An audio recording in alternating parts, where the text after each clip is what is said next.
In every religion there are solemn festivals, joyful festivals, festivals that are lost in the midst of time, and then there are some that recall important historical events.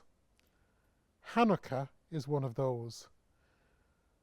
Mendy, take us through the significance and symbolism of Hanukkah.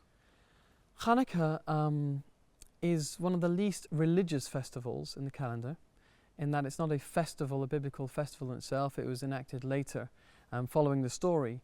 So whereas other festivals we are prohibited from doing various kinds of work, Hanukkah is a weekday festival, which makes it a lot more accessible to many people. And it's become very, very popular because of what it represents. Hanukkah represents the time that of Hellenism, and the Jews were being forced to convert to Hellenism by the Greeks at the time. And that was a huge battle going on, a moral and spiritual battle going on amongst the Jewish people. There was also a physical battle with the Syrian Greeks, headed by Antiochus, who was the general at the time. Now, they had a mighty army. The Jews had nothing, no weapons, no skills, until a small band of brothers, the Maccabees, headed by Judah Maccabee, said, "We're not going to take this.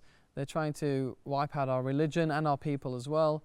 We're not going to stand this." And miraculously, this small, tiny group hid up in the mountains, and they launched nighttime raids on the Greeks and caught them by surprise, and managed to a miraculous victory, which saved not just the bodies, of the people, but their souls, their mindset.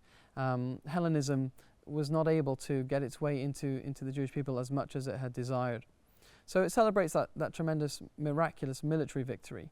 But then when they came back from the victory, they came into the temple.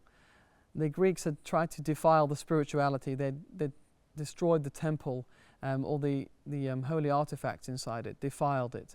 They'd broken all the pure oil that was used to light the candelabra, the menorah, every day.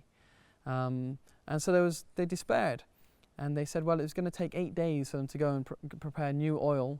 It was produced in a village called Tekoa, which was a 3-day journey each way and a day production, a couple of days. So it was going to take 8 days. But what they did find is a tiny little cruse of oil, a little jar, which was still intact. It still had the high priest seal on it. It had hidden away somewhere.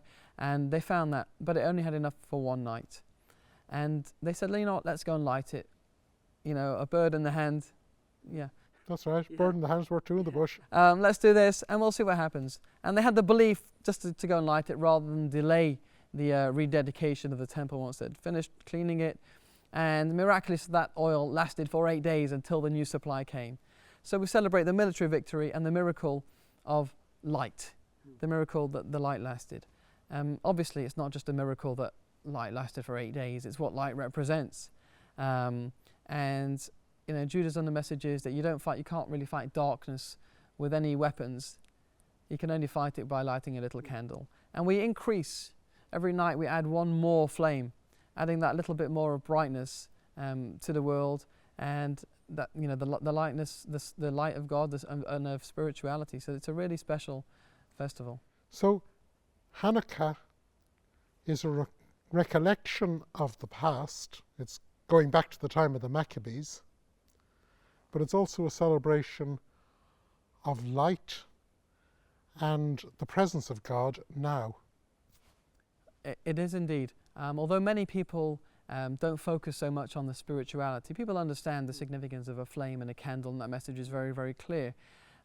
It's one of those fundamental objects of religion. It is, because of we believe the soul is like a flame and constant flickering, and we need our good deeds are the fuel to make the flame. Our body is the wick, and the good deeds, the mitzvot, together with our body, they create that spiritual flame. But what it also represents is that willingness to fight for our culture and our identity, which is what the Greeks tried to drown out at the time. So Hanukkah is a very, very proud Jewish festival. If I had to say one festival of Jewish pride, it would be Hanukkah. Especially now we have a lot of outdoor menorah lightings, and it's been taken to the public as and people come out of the woodwork to celebrate Hanukkah because they feel very, very proud. And that message that you would try to crush our religion it will bounce back. The oil will rise to the top and stay lit. Andy, thank you very much. Thanks, Tom.